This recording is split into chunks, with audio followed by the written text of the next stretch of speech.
afternoon, everyone, and welcome to the very first 3-minute research competition hosted by UGA College of Family and Consumer Sciences.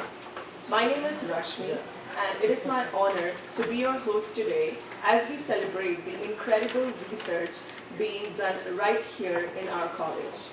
Today, 8 outstanding student researchers will each have exactly 3 minutes to present their research, and it is going to be phenomenal. Before we dive in, I would like to invite someone who has been instrumental in making this event possible. Please join me in welcoming to the stage our Dean, Dean Zonkovic. Dean, the stage is yours.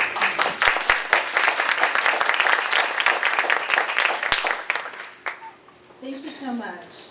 Good afternoon and welcome to the inaugural 3-minute research competition for the College of Family and Consumer Sciences. It means a great deal to see our faculty, staff, students, and honored guests all here to learn firsthand about the research and discovery happening across our college, driven by the talented graduate students you're about to hear from. This event was born from a simple but powerful idea that great research deserves to be communicated clearly, confidently, and in ways that resonate well beyond the walls of our own disciplines. The 3MR format challenges students to distill complex work into 3 compelling minutes. No small feat, as anyone who has tried it can attest. But the goals behind today's event extend further than any single presentation. We are here to provide a professional platform for our students to share their work, to promote effective science and scholarly communication, and to encourage the kind of interdisciplinary engagement that makes our college distinctive. I want to take a moment to introduce our distinguished panel of judges, each of whom brings a unique and valuable perspective to today's competition. First, Dr. Chris King, Interim Vice President for Research at the University of Georgia.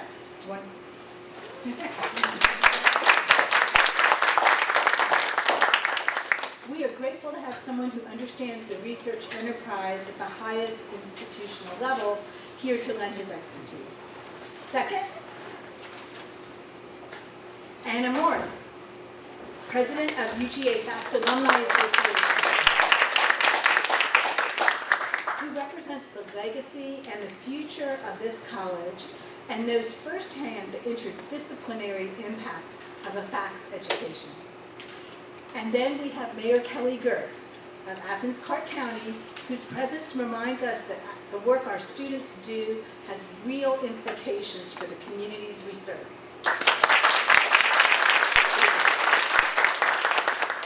We're honored to have each of you here, and we thank you for your time and your thoughtful engagement with our students' work. I also want to extend my sincere thanks to everyone who has made today possible. The faculty and the staff who organized this event, the department heads and advisors who encourage their students to participate, our musical guest, Dr. Art Greider,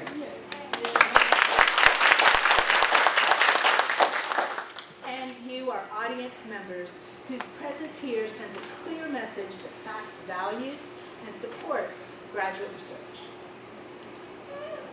And of course, the real stars of today are our student presenters.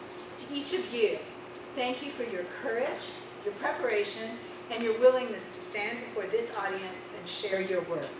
Regardless of the outcome today, you should know that what you're doing, communicating your research with clarity and passion, is one of the most important skills that you will carry forward in your careers. With that, let's get started. I wish all of our presenters the very best of luck.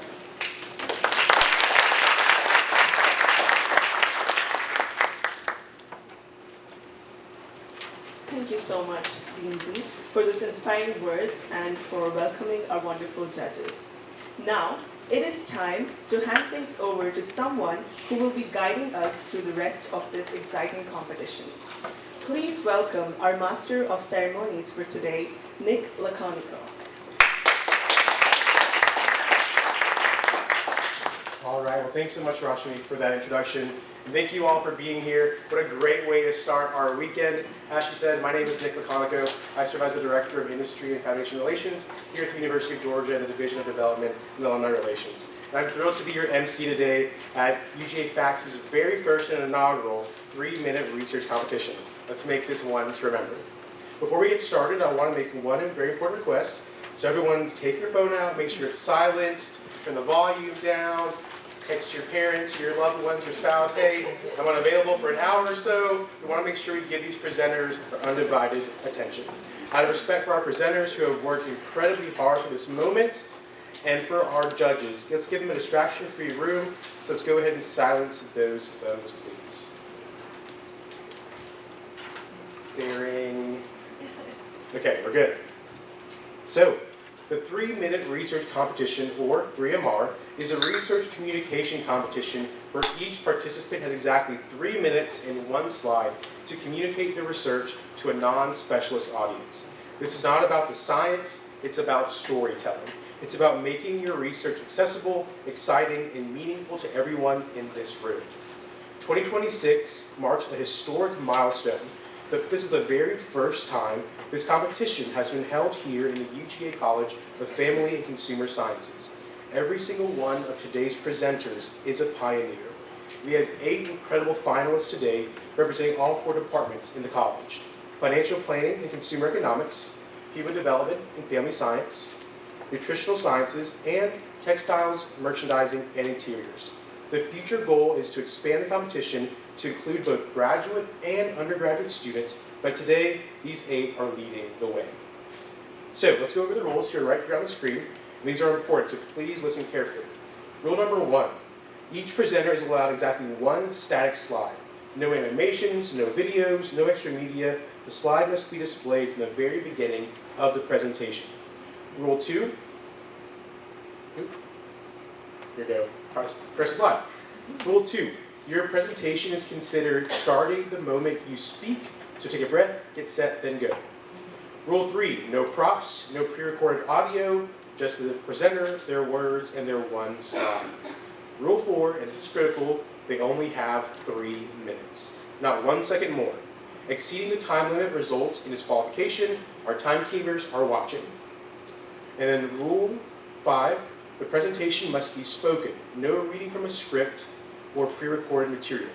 Rule 6 is to be clear and understandable. The audience is not a room full of specialists in the field, so we're asking them to speak to us as generalists.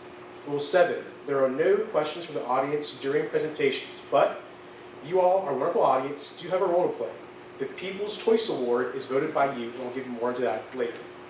And lastly, the judging panel's decision is final and binding, no exceptions. And so, what are the judges looking for? Let's take a look at the criteria.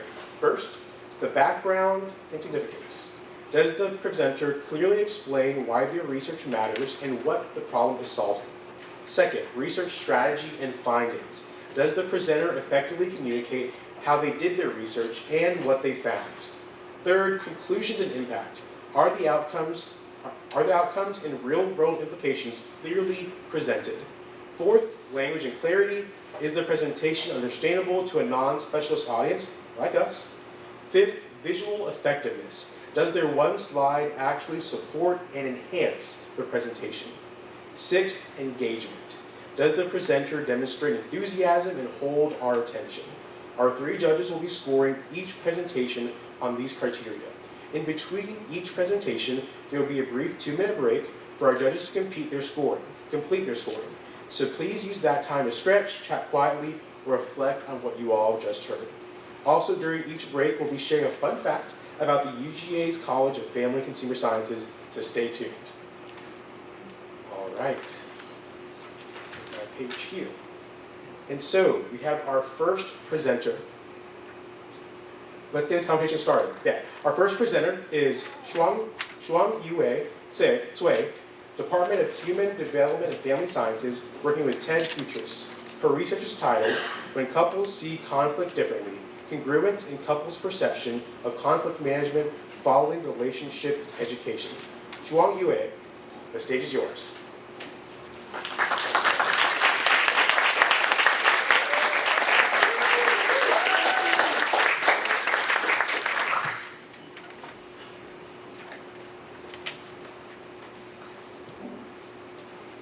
start with a situation most of us recognize. Imagine a couple in the middle of an argument. Later, one partner said, "I stayed calm and tried to communicate." The other one said, "You were defensive and kind of harsh." Same argument, very different experiences. So if you ever said, "I was perfectly calm," and your partners completely disagreed, you already understand my research. So, who's right? We already know that conflict management is one of the biggest predictors of healthy relationship. That's why many couples take relationship education classes to learn about how to communicate better, stay calm, and avoid hurtful behaviors. So, in this case,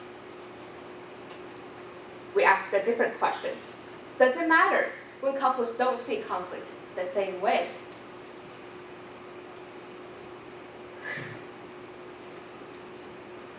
We followed over 500 couples who completed a relationship education program. We asked them questions before the program, a little bit later, and 6 months later. We focused on 2 everyday skills: positive engagement, things like listening and being respectful, and avoiding aggression, not yelling, blaming, or shutting down. Then we look at something called congruence, which is just a fancy word for how much do partners agree on how conflict is handled. And here's what we found. First, disagreement is common. Most people think they were handling conflict pretty well, but their partners didn't fully agree. And second, these gaps actually mattered. Couples who showed overall better conflict management skills also tended to be more on the same page with each other's behaviors. And here's a key takeaway. It's not just what we do during conflict. It's whether our partners feels it. Because in relationship education usually focus on teaching behaviors, but they don't always help couples check in on how those behaviors are being experienced. And my research suggests that by helping couples close the perception gap, not just improve the skills, may be just as important for long-term relational health. Because in relationships, it's not just what we do during conflict. It's whether our partners feel it the same way. Thank you.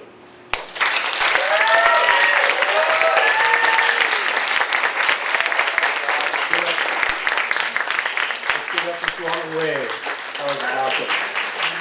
So thank you so much for helping us understand how couples perceive and manage conflict to truly transform relationship education.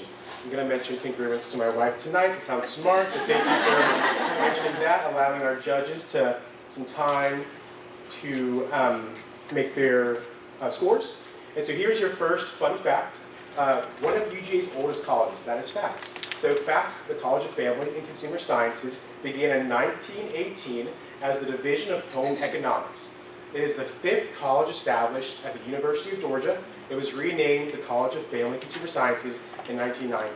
And so for those who may not know, does anyone know how many colleges we have at the University of Georgia? We just added School of Nursing, which bumped us up. Anyone know? Shout it out. Heard 19, more than that?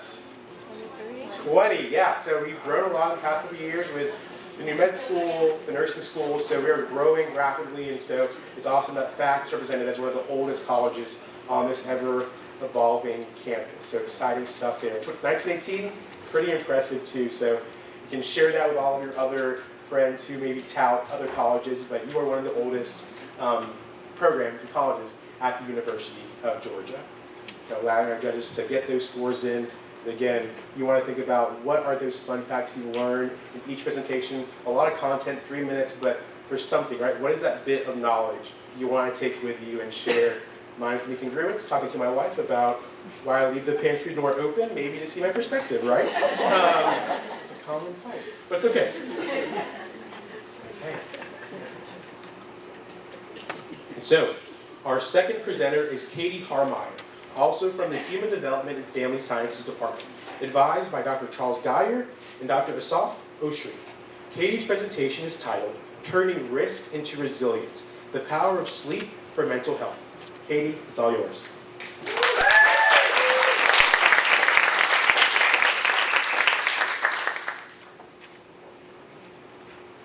teenagers are in crisis.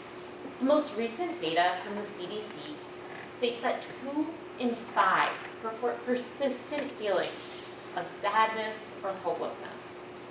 What's more, as other research shows, the majority of kids who need mental health treatment in the state of Georgia will never get it. We desperately need research that looks at every layer of adolescents' lives to identify low-cost, low-stigma interventions. At the Georgia Center for Developmental Science, we're seeking to do exactly that.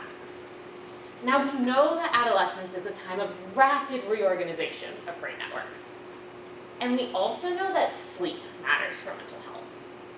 So we asked, how do brain connectivity and sleep work together to jointly influence anxiety and depression? To answer this question and others, we conducted an NIH-funded, longitudinal, multi-method study with 142 youth.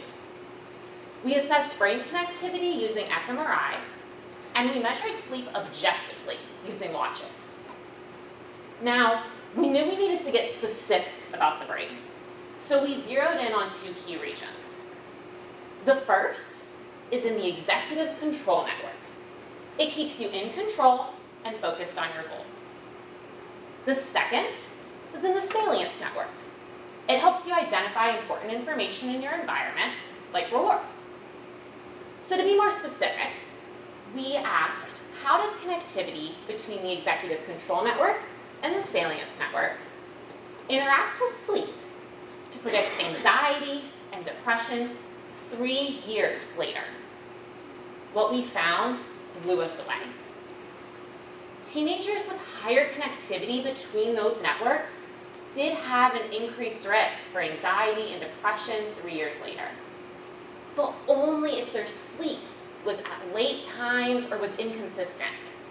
For teenagers who slept earlier or more consistently, there was no relation between their brain connectivity and their mental health risk.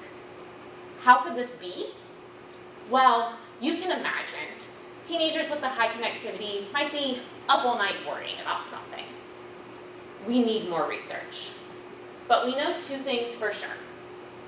First, sleep could be the low-cost, low-stigma intervention that we've been looking for. Second, our teenagers have been asking for solutions like this. So I hope you'll join me in continuing to seek them. Thank you.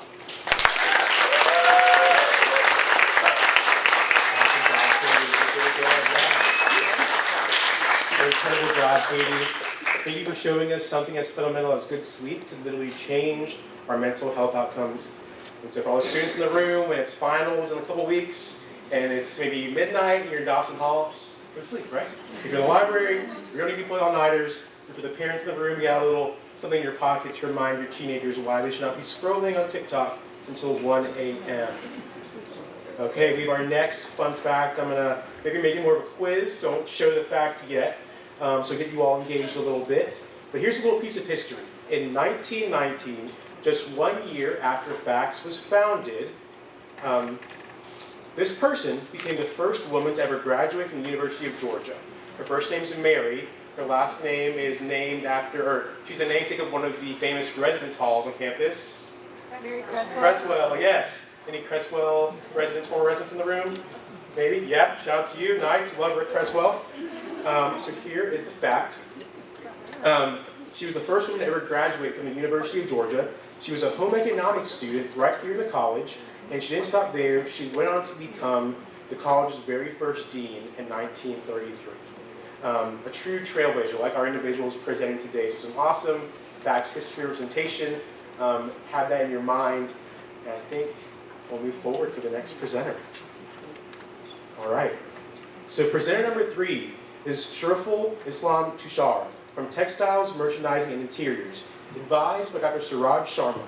His research is titled Rethinking Disposable Pads, Saving Lives and Protecting the Planet. Shariful, come on up.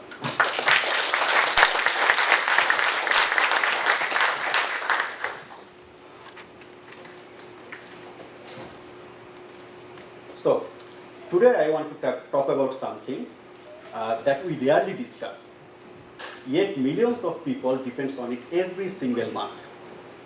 What if a product we rely on for hygiene and comfort is silently harming our health as well as our planet?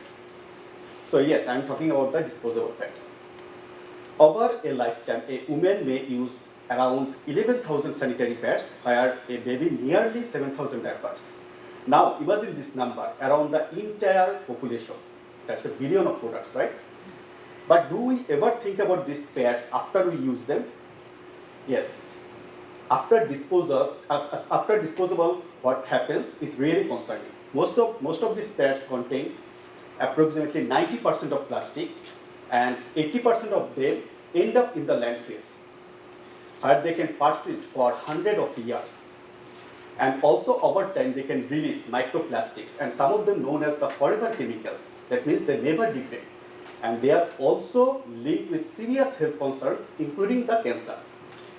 Now this raises an important question. Can we make these products safer, but obviously without compromising their performance? My research is driven by this question, and I am redesigning the absorbent layer, which is the most critical but important part of disposable pad. Without using any synthetic plastic, I developed plant-based aerosol material from plant fibers. The process is simple but sustainable. Plant-based fibers are transformed into soft gel and then dried to form the aerosol structure, which is ultra lightweight and also highly porous. So this results in a flexible pad-like material, which looks and also feels similar to the existing products as the top right figure. Now comes the key question: what about the performance, which really matters, right? So our material shows twice the absorbency of commercial products and also similar liquid retention capacity, even better. Our product is half of the weight of the commercial products and completely from plant sources. So our redesigned pad is highly absorbent, also lightweight, and also plant-based. So a small material innovation with a big impact towards the human health and the planet. So this is the vision of our research. Better pets, safer people, and a healthier planet. Thank you.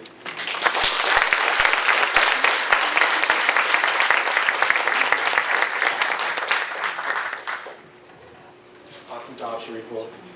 So research that sits at the powerful intersection of human health and environmental sustainability. Awesome work. It's near and dear to my heart as a father of a 3-month-old.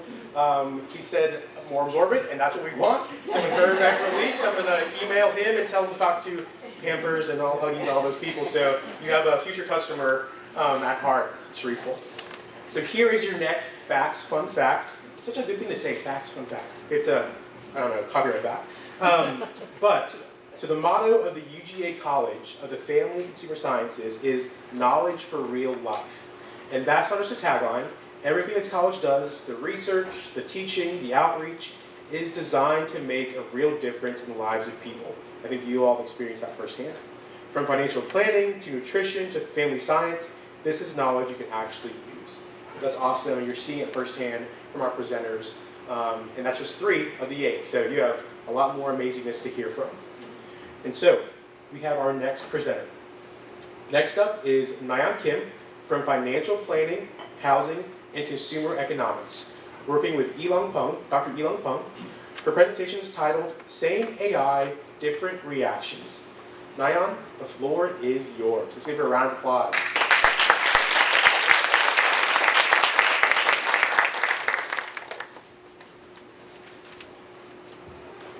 Hello everyone, my name is Nayan. I'm a second-year PC student in consumer economics. Imagine an AI system deciding who gets hired. Some people say, great, it's objective and efficient. But others say, this could disadvantage vulnerable groups. Same AI, different reactions. Why? Many people assume that how you feel about AI depends on how much you understand.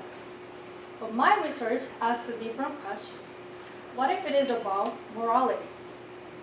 Using survey data from 614 people across the United States, I examined how moral values influence whether people accept or resist AI in everyday decisions such as hiring, criminal sentencing, marketing, job automation, and self-driving cars. To measure these differences, I use the validating moral foundation scale focusing on two types of moral priorities. Some people prioritize protecting individuals and emphasize care and fairness seen on the left, while others prioritize maintaining social order and emphasize rules and authority seen on the right. So, do these moral priorities actually shape how we see AI? Yes, here's what I found. The arrows here summarize the overall pattern in attitude toward AI across domains. And the boxes represent different decision domains, but the pattern of lower and higher support for AI was consistent. So people who prioritize protecting individuals were less supportive of AI in high-stakes domains such as hiring, criminal sentencing, and job automation. And they're also more likely to see AI as increasing inequality. In contrast, those prioritizing social order were more supportive of AI in the same domains and even in marketing. And as you can see here, the effects are stronger in high-stakes domains like hiring and criminal sentencing, where decisions determine people's opportunities and life trajectories. This matters because AI is increasingly used in high-stakes decisions that shape job, justice, and health. So if policymakers and AI developers treat AI adoptions as purely a technical issue,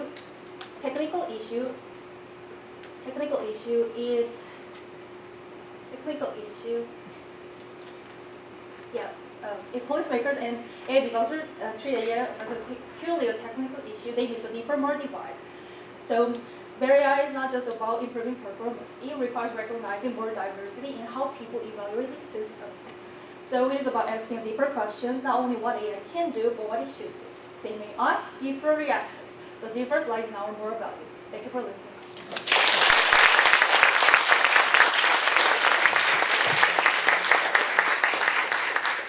That was awesome, Nyan. So really thought-provoking research on how different people respond very differently to the same AI system.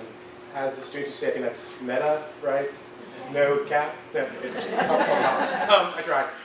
But no, I think it's really thought-provoking. So when you go see your family and you're talking to your aunt who made their cartoon photo with AI, you can give them this information and show them some new information. So here is your new facts fun fact.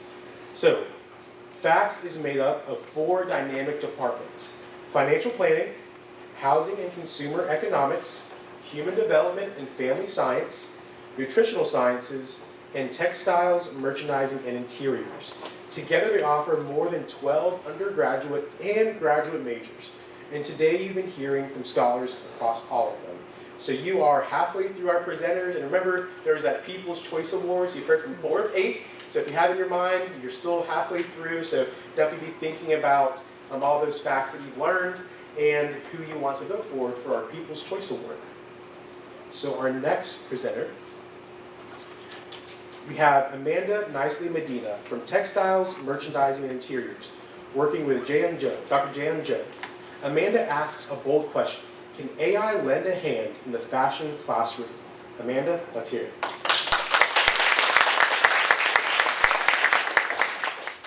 So show of hands, how many of you have used ChatGPT?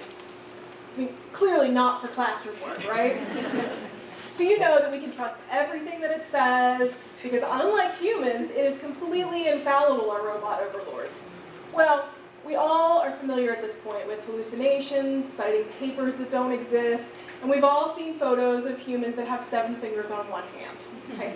These are the kinds of concerns that pop up when we consider using AI inside the classroom pedagogy. So, should we not use it? Is that our only option? I don't think so. I think that there is potential for us to use this as a tool for training our students in the fashion industry, particularly in apparel and textile sciences. Fashion sounds glamorous, but there's a lot of tiny minutiae that are required in order to make a garment.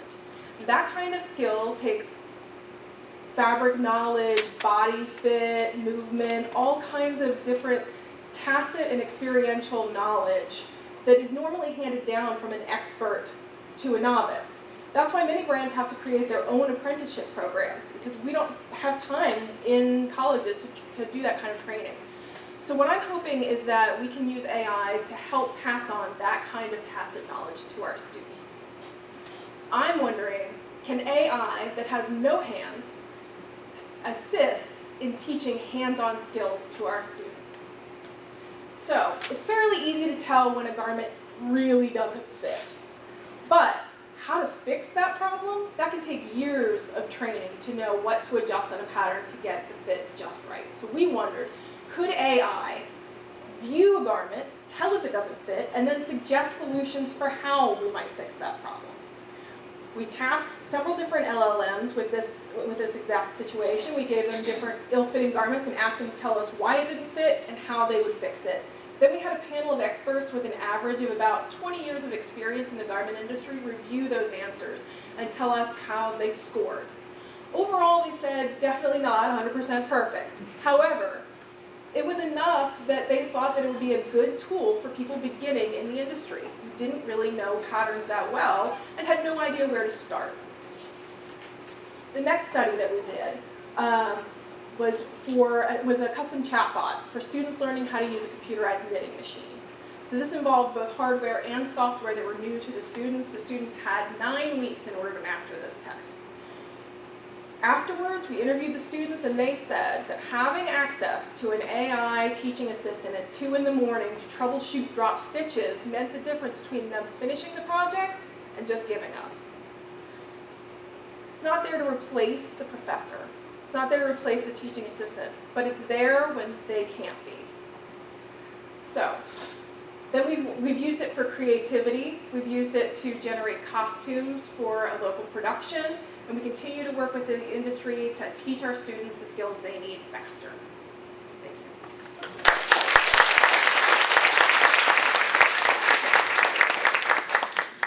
you. AI, sustainability, and the future of American manufacturing. Amanda, that was fantastic, thank you.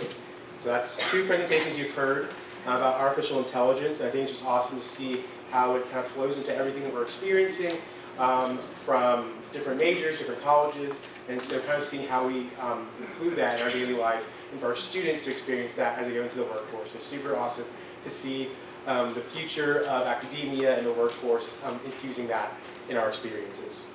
And so here's our next fun fact. I'm going to be a little quiz, a little engagement here. So the FACTS community is vibrant with over 70 dedicated faculty members, approximately 200 graduate students, but how many undergraduate students do we think are in the college? Shout it out. Give me a number. 2,000. 2,000, a little less than that. 1,700. Less than that.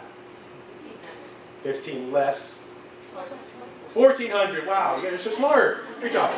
So, yep, 1,400 undergraduate students. And so all of these folks, the 70 faculty, the 1,400 undergraduates, the 200 graduate students who you're hearing from today, all engaged in teaching, research, and outreach. And the 8 people you've been seeing today represent the very best of that community. And so next up, we have Austin Mills from Nutritional Sciences, advised by Dr. Emily Noble. Austin's research is titled, Growing Up on GLP-1, How Weight Loss Drugs Shape the Adolescent Body and Brain. Austin, take it away.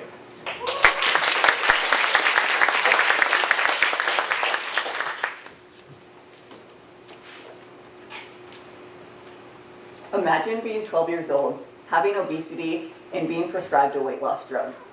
This scenario is becoming increasingly common. In the US alone, more than 6 million adolescents are living with obesity. Being obese in adolescence detrimentally affects all aspects of immediate health and is associated with greater risk and earlier onset of numerous diseases, including type 2 diabetes and cardiovascular disease. Adolescents with obesity are also very likely to be obese in adulthood, which continues to carry potentially fatal health complications. Unfortunately, behavioral interventions for weight loss are often unsuccessful. In response, a new class of medications has been heralded as wonder drugs. GLP-1 agonists, such as semaglutide, better known as Ozempic or Wegovy, are remarkably effective at promoting weight loss. So effective, in fact, that they are FDA approved for the treatment of obesity in adolescents as young as 12 years old, with clinical trials recently conducted in children as young as 6. GLP-1 agonists are now prescribed to tens of thousands of adolescents annually, with use increasing over 600% since 2020. But here's the problem. We don't yet know what these drugs do to the developing body and brain. Adolescence is not just a smaller version of adulthood. It's a critical window of growth when the body and the brain are rapidly changing, especially systems that govern hunger, metabolism, learning, and memory. Yet no studies have examined how GLP-1 agonists used during adolescence affect body composition, things like fat, muscle, and bone, or cognitive function. My research asked a simple but urgent question. What happens when a drug formulated to dramatically reshape the body is introduced during a stage of life that powerfully reshapes development? To answer this, I use a rodent model of adolescent obesity. Rodents allow us to study development over a compressed period of time, meaning that we can observe long-term outcomes in just a few months rather than in decades. I examine whether GLP-1 agonists affect body composition, lean mass, fat mass, and bone density.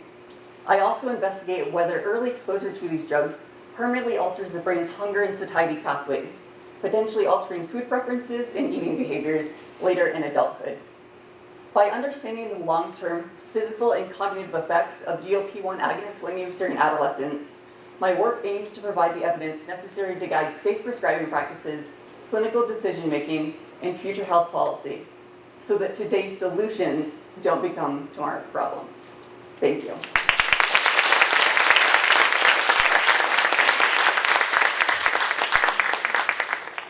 Thanks so much, Austin. So, everyone knows with the GLP-1 drugs all over the headlines right now, his research is really giving context, right, of how they may affect developing adolescent bodies in an incredibly timely and important context. So it's awesome to see our students kind of on the cutting edge of things in the zeitgeist, right? I learned that word the other day. I feel smart. So zeitgeist, if you don't know how to say it or how to use it. But here's our next fun fact. So every year, FACTS awards over $100,000 in scholarships and fellowships to more than 50 students. These funds support study abroad, undergraduate research, and academic achievement. Our college doesn't just train great researchers, it invests in them. And I'd be doing this as a service as someone in development if you didn't know that Dog Day of Giving is next Friday, and FACTS has a fund, many funds, so maybe you can donate some money, $5 or something, to support back the students who are engaged in this awesome work and support the college.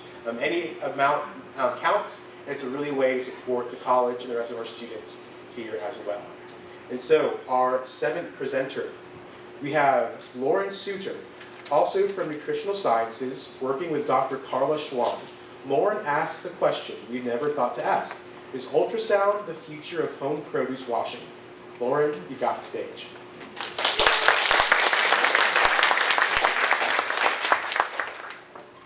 How many of you have ever seen those videos on TikTok of people using ultrasonic devices to help clean their produce?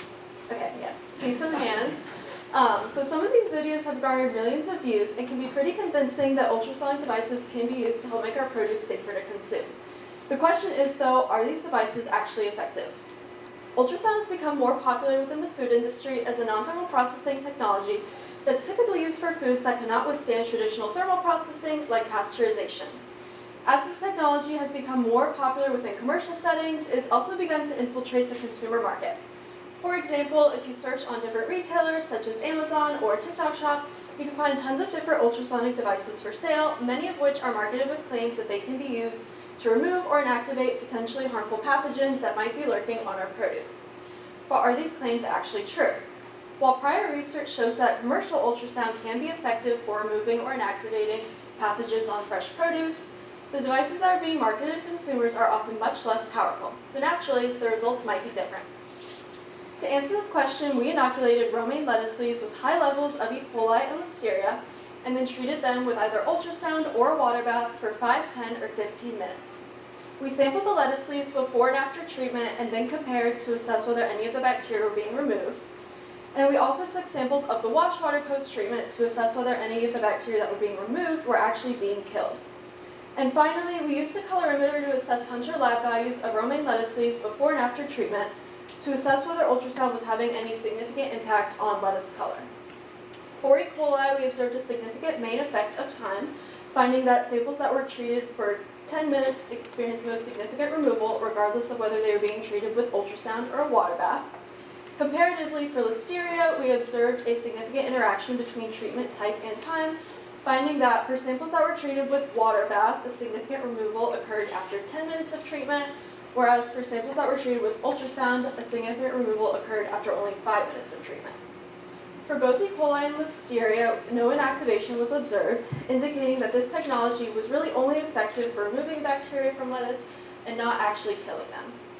Regarding lettuce color, we observed a significant main effect of treatment type, finding that samples that were treated with ultrasound were significantly darker and less green than those that were treated with a water bath. Overall, for both Listeria and E. coli, we observed a pretty limited removal, although some of our findings were statistically significant, indicating that home-based ultrasound, on its own at least, may not be any more effective than if you were to just let your produce soak in a bowl of water. So to conclude, you're probably better off just saving your money and continuing to wash your produce as usual. Thank you.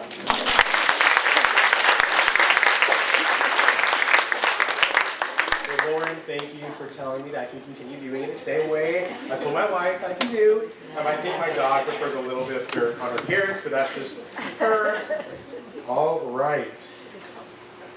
So here's our next facts fun fact.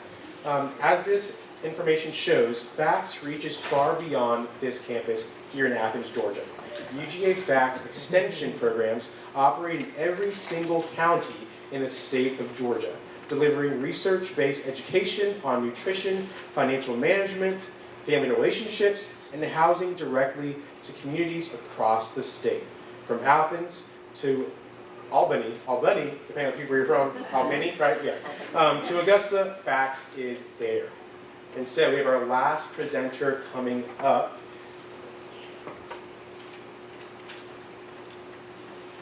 Our eighth and final presenter, Ieji Ju, from Financial Planning, Housing, and Consumer Economics, advised by Dr. Lu Fang. Her research is titled, Buy Now, Pay Later, A Roadblock to Financial Well-Being. Ieji, you have the stage. Your turn.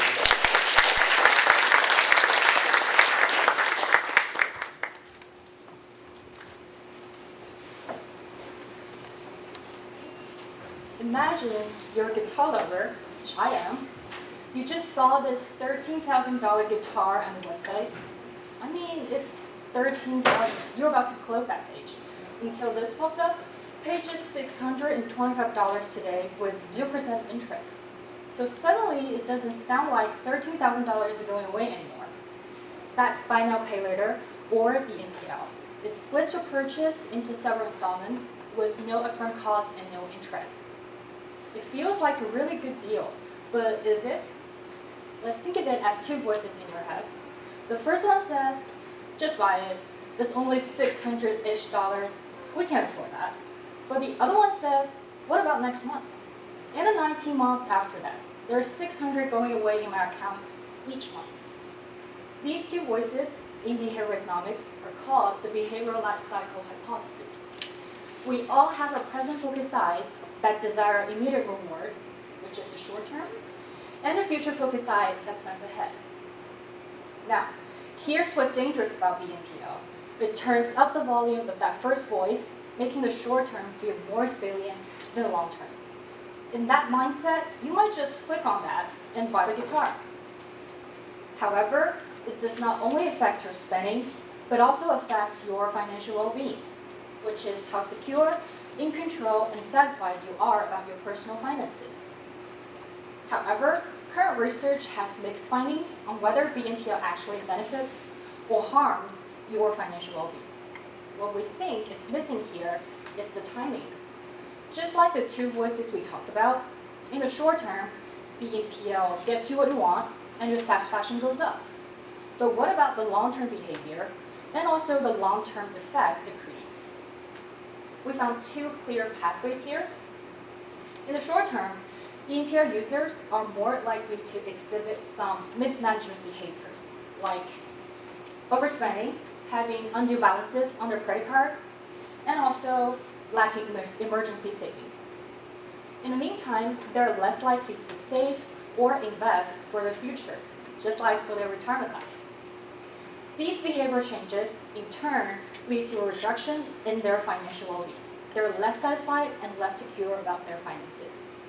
So, yes, BNPL may make purchases feel easier today. It might actually get you this one, this coolest guitar ever. But it costs you something you cannot see on the price tag, your financial future.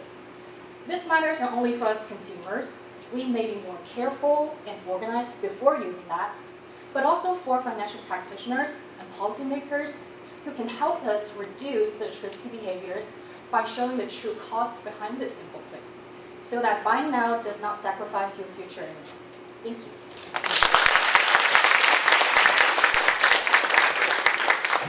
Thank you so much, Iechi. And so we are done. Let's give it up for our 8 presenters.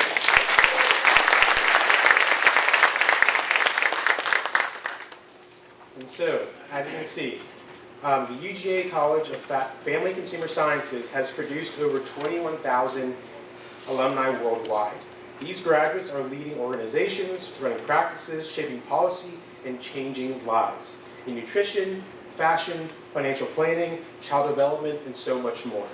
They've led the Academy of Nutrition Dietetics, built fashion sustainability ventures, served in the military, and much more. And someday soon, so will these 8 incredible researchers we've seen today. Again, let's give them a round of applause.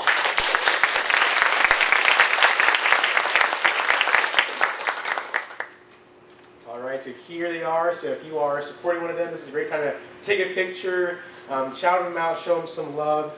And so, would all of our 8 finalists please stand up? If you can see them in the room again, let's give them the recognition they deserve.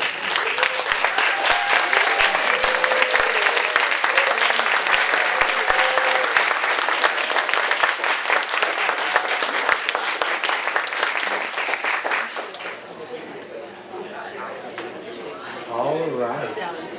Well, we have some information for you all, which is exciting. But before that, can we give a round of applause to Dr. Ryder, please?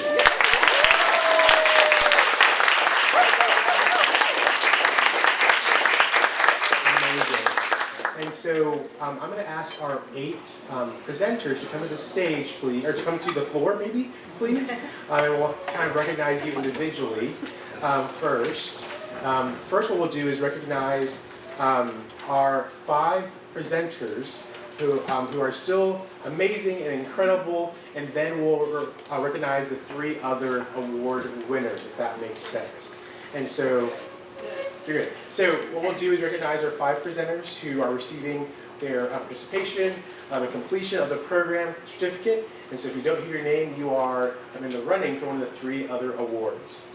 And so, and we're going to give a round of applause after each certificate. And Dr. Z here will take a picture of them as they are named. And so, our first presenter to recognize is Shariful Islam Tushar.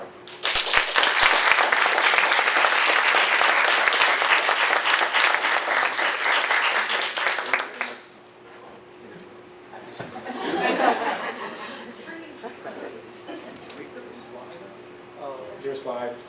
It's fine. It's fine. Okay. The next presenter is Nyan Kim.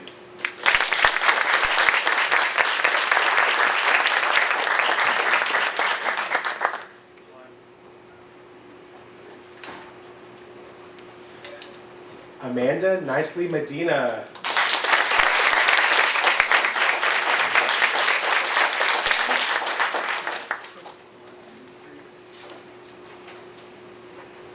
Austin Mills.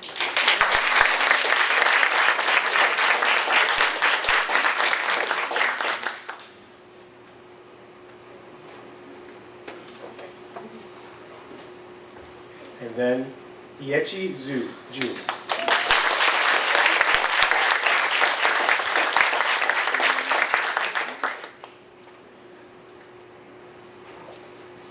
All right, so now we have our awards that we want to recognize these amazing individuals. And so first up, we have our People's Choice Award. Okay, so the first person receiving an award is Shuanji. I don't like it, that's my fault. Shuangye.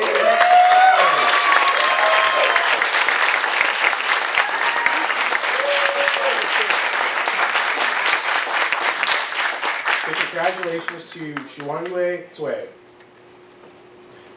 Next up, we have our runner-up, and we want to recognize Lauren Suter.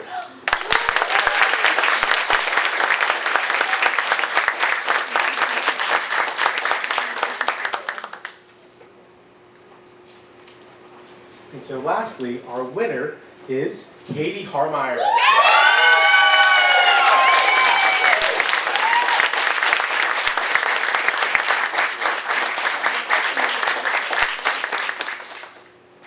Awesome. Let's recognize all 8 of our presenters, please.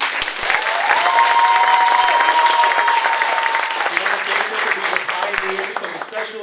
The 3-minute research competition is now a part of UGA Facts history, and your names are the first names written in that chapter. We also want to thank our judges, Dr. Chris King, Ms. Anna Morris, Mayor Kelly Gertz. Thank you for your time, your insight, and your commitment to supporting the next generation of scholars. Also, thank you to Dr. Art Grider for your music that you provided today, and the art and science truly do speak the same language. And thank you to D&Z and the entire Facts team who made this event possible, specifically Dr. Melissa Landers-Potts, Dr. Charles Geyer, Vijay, and then to Rashmi as well, Dr. and Catherine Floyd as well, the whole organizing committee for all of their hard work coordinating this incredible event. Also, Leonela Martinez. Yes, sorry about that. Thank you, yes. And to all of you. Thank you all for being here, for engaging, for voting, and helping us recognize amazing scholars in the future here. Thank you so much. Have a great day.